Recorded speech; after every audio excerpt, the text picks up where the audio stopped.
Okay, hi everyone. I am here with your 312 lesson, which is titled How Can I Make a Prediction? Using tables, graph, and rules to make predictions. In lesson 311, you wrote rules for patterns found in XY tables. In this lesson, you will focus on using variables to write algebraic rules for patterns in contextual situations. You will use a graph to help predict the output for fractional x values and will then use a rule to predict the output when the input is too large and does not appear on the graph.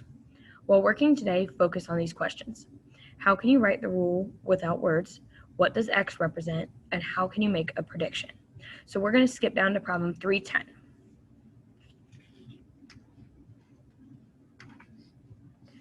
So problem 310 is titled John's Giant Redwood Part 1.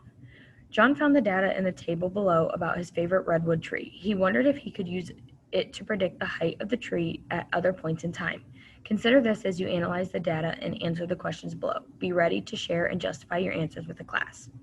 I would like you to pause the video and try 310, A, B, C, and D.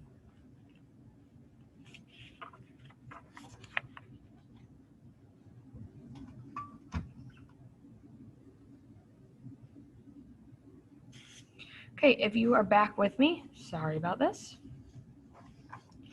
If you are back with me, we're going to talk about problem 310, parts A, B, C, and D. So we need to figure out how much the tree was growing each year. Well, we know that the years were going up by 1, and 17 to 21 was going up by 4. So the height of the tree was going up by 4 each year, and it's measured in feet. So it should be 4 feet.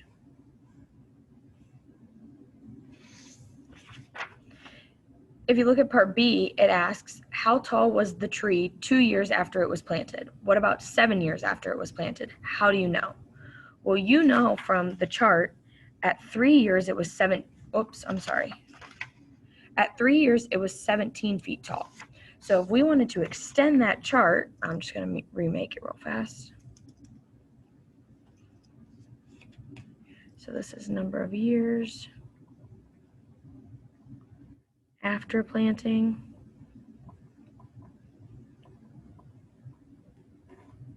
And height of tree in feet.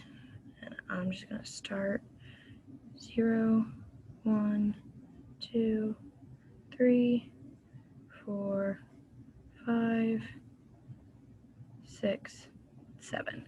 So we know that at 3 years it was 17 feet, 4 years was 21, 5 years was 25. So if I wanted to know 2 years after it was planted, so instead of 17 plus 4, because that's going to give us 21, we need to do 17 minus 4, which when you do 17 minus 4, that is going to give you 13.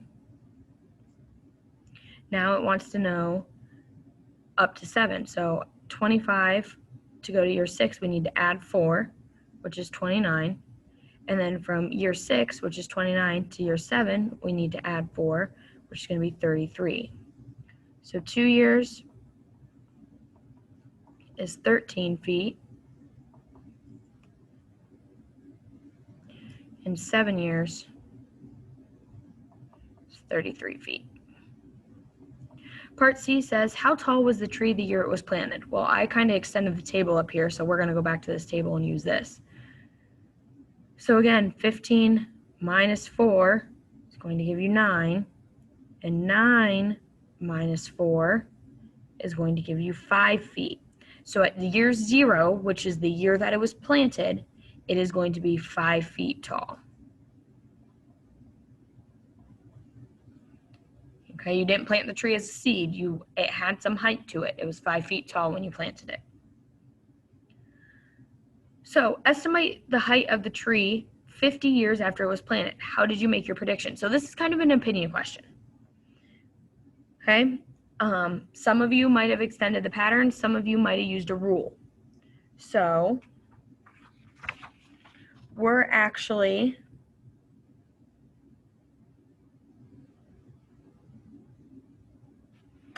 going to, we're going to hold off on actually answering this question, but your estimate should have been about 200 feet. If you're somewhere right around there, you made a good estimate. Okay, we're going to move on to 311 now.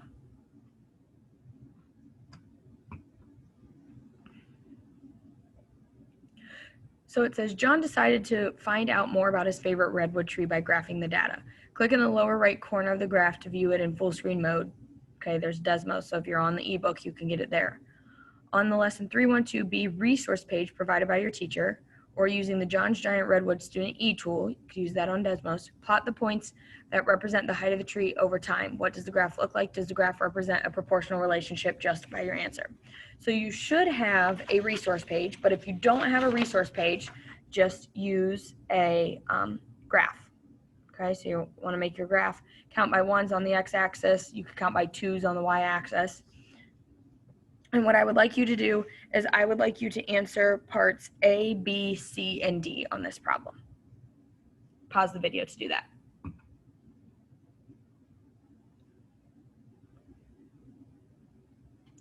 Okay, if you're back with me, that means that you have answered, pause the video and answered these questions. So we're going to talk about them.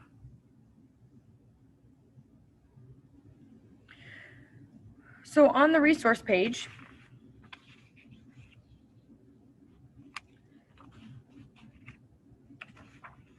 which I'm trying to get, sorry about this.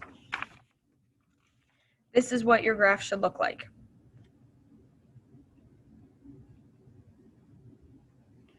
Okay, and it's kind of hard for me to show it. Oh, I guess I could raise that up for you to see the whole graph.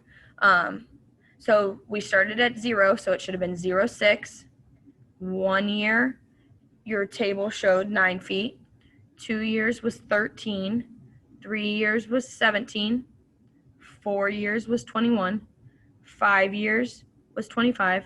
6 years would have been 29, which is off the graph.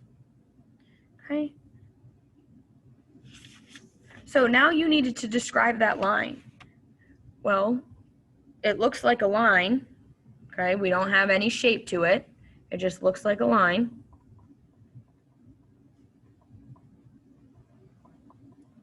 And it does ask, part A asks, does the graph represent a proportional relationship? Justify your answer. So remember, a proportional relationship means you're growing by constants, okay?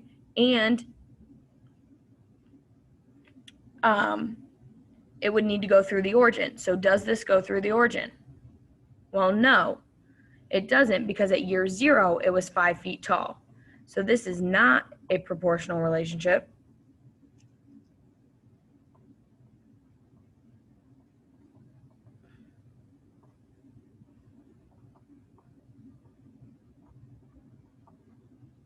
Because it does not go through the origin, which is 0, 0.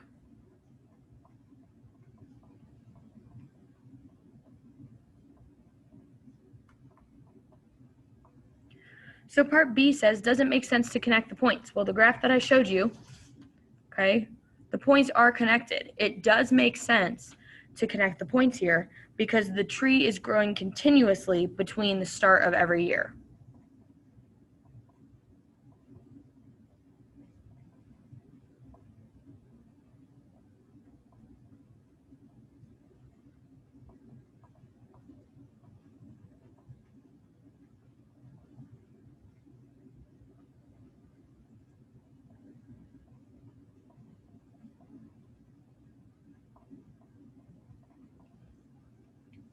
Okay. Let's move on to part C. Part C says,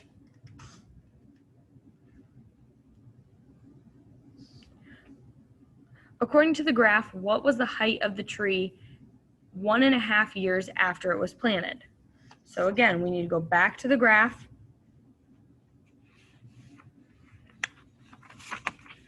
We need to go to 1.5 years. So we know that that's right here and up.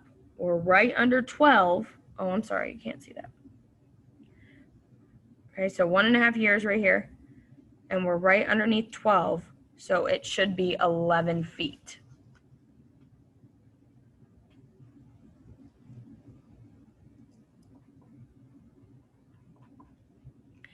D says, can you use your graph to predict the height of the redwood tree 20 years after it was planted? Why or why not?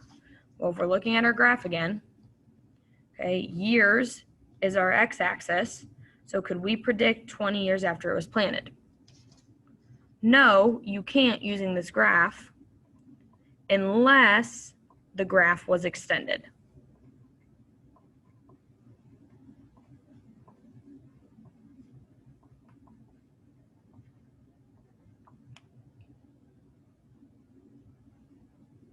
Okay, moving on to 312.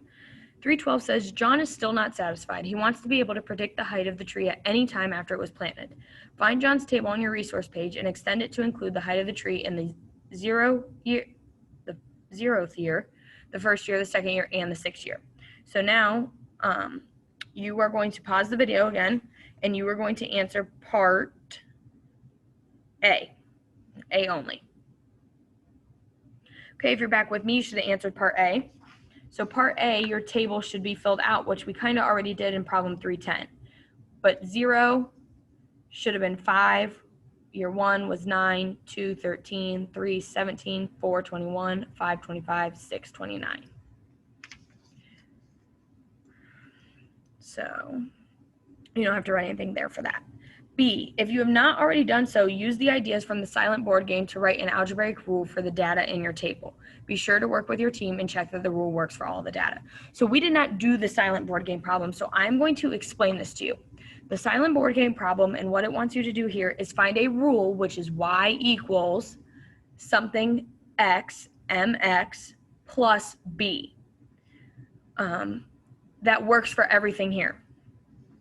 So you want to say, okay, I want to find a rule that when I multiply my number and my x, which is one of these, by that number and add something, which is you're always going to add what is with 0, okay, your y value for 0. You want to get the y value. So, okay, what times 2 plus my y value, in this case, plus 5, is going to give us 13. That is what it is asking you. So pause the video and try and find the rule. Okay, so if you're back with me, you should have found the rule. This is tricky. We have not done the silent board game problem, so I'm going to help you through this. We have y equals, because that is the form, something x, okay, we got to multiply there, plus our y value for year 0, which was 5. So plus 5. We want y to be your y value. So if we wanted y to be 13, what times 2 plus 5 is going to give you 13? It would be 4. 4 times 2 is 12, or is 8, I'm sorry, plus 5 is 13. So we need to check it again. If I were to plug in y for x, or 1 for x, y equals 4 times 1 plus 5, which is 9. And if you're looking at your table, you see that 1 and 9 are there. So again, here's your rule. If I wanted to plug in 3, I would do y equals 4 times 3, which is 12, plus 5 to give me my 17. So C says, use your rule to check your prediction in part C of problem 310 for how tall the tree will be in the 50th year. So now, how close was your prediction? So when you are doing this, we're going to do this together. If I wanted to know the 50th year, you would plug in the year for the x value. You would substitute it. So y equals 4 times 50 plus 5. So now we use order of operations. Y equals 4 times 50, which is 200, plus 5, which equals 205. So in year 50, the tree would be 205 feet tall. The question about your prediction, it would differ, okay? If you said somewhere around 200, like I said, that was a good estimation for problem 310, then you were pretty close. But if you were way off, okay, this is what you should be at. So that is all that we have for 311. If you have any questions, you know that you can email us.